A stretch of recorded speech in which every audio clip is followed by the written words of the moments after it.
저희 한의원에서는 이 좀 변화가 좀 시간을 가지고 상담이 이제 필요한 분들은 뭘 가지고 단편 소설을 이용해서 공부를 하거든요.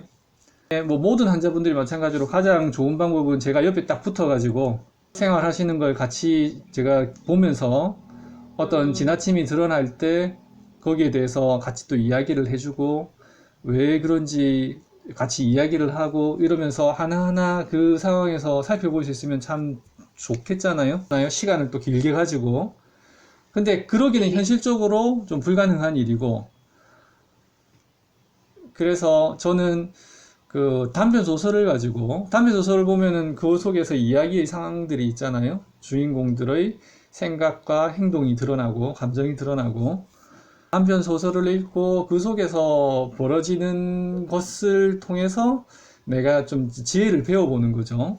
제가 말하는 지혜의 핵심은 뭐냐면 음양관이거든요. 음양관. 저희 한의원에서 소설은 대략 한 100여 편 정도의 소설을 가지고 음양관을 길러주기 위해, 음양관을 살펴보기 위한 그런 자료로 만들어 놓은 게 있거든요. 그래서 음양관이라는 것은 무엇이냐면 이런 거예요. 한 가지 사실 안에 들어있는 양면성. 무슨 말이냐면 세옹지마의 이야기 원래의 스토리는 이렇거든요.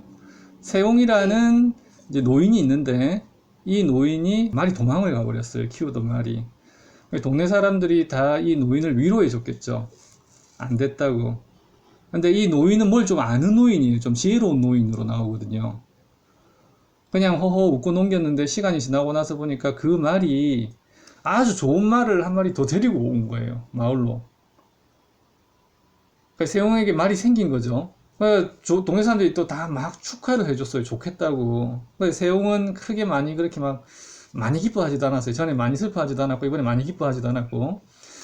근데 이 세용의 아들이 말타기를 좋아했거든요. 이 새로 얻게 된 말을 타고 놀다가 떨어져서 다리가 부러졌어요.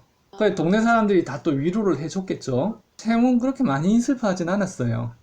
그렇죠. 그게 이제 세공지마 이야기, 그게 전화위복이라고도 하고. 근데 이게 핵심을 이야기해드리면 뭐냐면 이게 음양관인데 한 가지 사실 안에 양면이 다 있단 말이에요. 말이 없어졌다는 것 자체는 얼핏 보면은 안 좋은 일 같지만 말을 다시 데리고 오는 이런 좋은 게 같이 붙어 있을 수가 있고, 말이 돌아온 것 자체는 새로운 말이 한 마리 더 생긴 거는 얼핏 보면은 좋은 일 같지만 그 양면에 사고의 위험성이 있는 거예요. 사고가 났다는 것 자체는 굉장히 슬픈 일로 보이지만 사고가 났기 때문에 전쟁이 나도 군에 끌려가지 않아서 생명을 유지할 수 있었던 것이거든요. 이렇게 모든 상황에는 양면이 있다는 말이에요. 지금 구체적인 예로 오염에 대해서 내가 지금 아주 예민하단 말이에요. 근데 이게 좋은 점이 있죠. 깨끗하게 유지하고 청결을 하고 그렇기 때문에 그걸로 인해서 병이 생길 가능성은 그렇지 않은 경우보다는 많이 줄어들게 되고, 하지만 그 이면에 시간이 너무 많이 걸리고 나의 생활이 지장을 받고 감정적으로도 힘들어지고 하는 게 있단 말이에요. 매사에 정확하게 하려는 것도 정확하고 반듯반듯하게 하면 좋죠. 하지만 그렇게 계속 하다 보니까 너무 내가 거기에 집착하다 보니까 이 역시도 시간이 걸리고 내가 괴로워지고, 그래서 우리가 이렇게 한 가지 사실 안에 들어있는 양면을 다 볼 수 있으면 얼핏 봐서 좋아 보이는 일에 지나치게 들뜨지 않을 수가 있고, 얼핏 봐서 슬퍼 보이는 일에 지나치게 좌절하지 않을 수 있는 그런 상태에 도달할 수가 있거든요. 그래서 제가 공부를 같이 한다는 것의 핵심은 뭐냐면 음양관을 내가 체득할 수 있는 거. 어떤 사실 상황에 처했을 때 내가 그 상황을 한쪽 면만 보는 것이 아니라 가려져 있는 반대쪽 면도 내가 해석해낼 수 있도록. 근데 이것이 제가 개념적으로는 분명히 이렇게 설명을 해드려서 이해는 되잖아요. 수학으로 치면은 이게 명제거든요. 근데 우리가 명제만 알았다고 해가지고 문제를 풀 수 있는 건 아니잖아요. 다양한 유제라 그러죠. 다양한 유형의 문제를 풀어봐야 내가 그 명제를 비로소 쓸 수 있게 되거든요. 요때 소설이 쓰이는 거예요.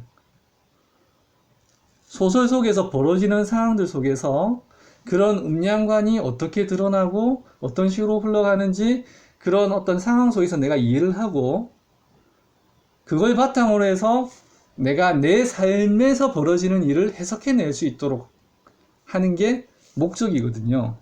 그래서 소설의 공부가 저는 굉장히 중요하다고 보는 것이죠. 그런 소설을 통한 공부는 지금 자료는 제가 다 만들어 놨어요. 동영상으로 만들어 놨기 때문에. 이게 상담을 이렇게 꾸준히 하셔야 되는 경우에는 보통 이게 주 1회의 상담을 보내드리고 일주일에 한 편 정도의 소설을 같이 보아 나가거든요. 그러면서 제가 이제 그 자료로 만들어 놓은 동영상을 또 드리고 그거 가지고 또 정리도 하고 뭐 이런 공부 방법이 있어요. 그래서 그런 식으로 쭉 과정을 해 나가시면 이제 나한테서 음양관 어떤 그 벌어지는 나의 삶 속에 벌어지는 일들을 음양관으로서 해석할 수 있는 그런 능력이 생기게 되는 것이죠. 근데 저는 그런 식으로 치료를 합니다. 약간 이게 좀 이제 그 이과 쪽의 사람, 좀 이제 감성과 사람이라는 존재는 이제 몸과 마음이 결합된 존재고, 우리 심리적으로 보면 심리적으로는 이성적인 부분과 감성적인 부분이 또 같이 있잖아요. 건강하다는 것은 몸과 마음이 균형 있는 사람. 심리적으로 보면은 이성과 감성이 균형 있는 사람. 근데 약간 이제 사람 중에 좀 이과 쪽의 어떤 속성이 있는 분들은 정확함, 그 다음에 또 실용적 중요시 하거든요.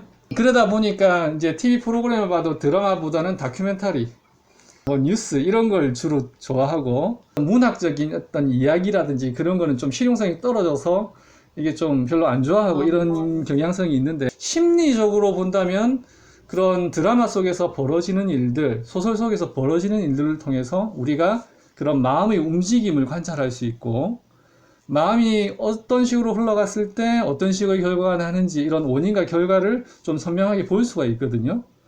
그래서 어떤 지식을 늘리는 데는 물론 그런 그 소설보다는 다큐멘터리라든지 뉴스라든지 이런 게 더 실용적이지만, 심리적인 어떤 이해를 위해서는 그런 사람들 사이에서 벌어지는 일이 있는 이런 것이 이야기하기가 굉장히 좋죠. 좋은 소재거리가 되죠. 또 존재하는 모든 것이 가치가 있다. 이것도 음양관이죠. 어떤 실용적인 것은 실용적인 것대로 필요하고, 또 문학적인 것은 문학적인 것대로 필요하고, 지금 어떻게 보면은 이제 내 나름대로는 노력을 했지만 지금 아직까지 어떤 한계 느끼시는 거는 어떤 부족한 부분이 있을 수가 있거든요. 그게 이런 쪽의 부분일 수도 있어요. 이런 식으로 저는 이제 치료를 해드리죠.